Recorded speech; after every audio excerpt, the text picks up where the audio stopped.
Unajiuliza darasa la online utajifunza vipi na je utaelewa kwa muda gani? Habari vipenzi, nimekuja leo kuelezea hapa kwani hili limekuwa ni swali la muda. Kila mwanafunzi anakuwa ananiuliza hili ambao anataka kujifunza kwa online. Na pia kwanza kabisa darasa la online ni special kwa ajili ya kina nani? Darasa la online ni special kwa ajili ya watu ambao wamebanana na kazi. Maybe uko nyumbani, una mtoto mdogo, huwezi kutoka. Darasa la online linakufaa. Ama uko na kazi unaenda ofisini, muda wako wewe maybe ni jioni, darasa la online linakufaa.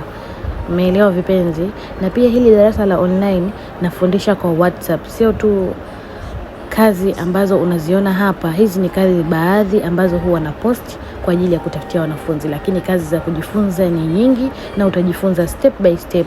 Maana mwingine anauliza unafundisha kwa utaratibu gani? Ukija darasani utajifunza kuanzia duara mpaka utakapoishia. Na unatakiwa usome kwa muda gani? Unatakiwa usome angalau kwa miezi 3.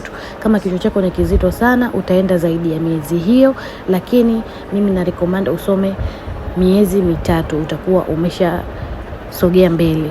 Na pia muda wa kufanya kazi ni upi? Muda wa kufanya kazi ni saa 3 asubuhi na kuwa na kutumia kazi mpaka saa 9. Yaani ujitahidi saa 3 asubuhi hiyo ufanye kazi mpaka muda wa saa 9 mimi nitakuwa naangalia kazi. Ukituma kazi zaidi ya hapo itabidi usubiri mpaka kesho nitaangalia.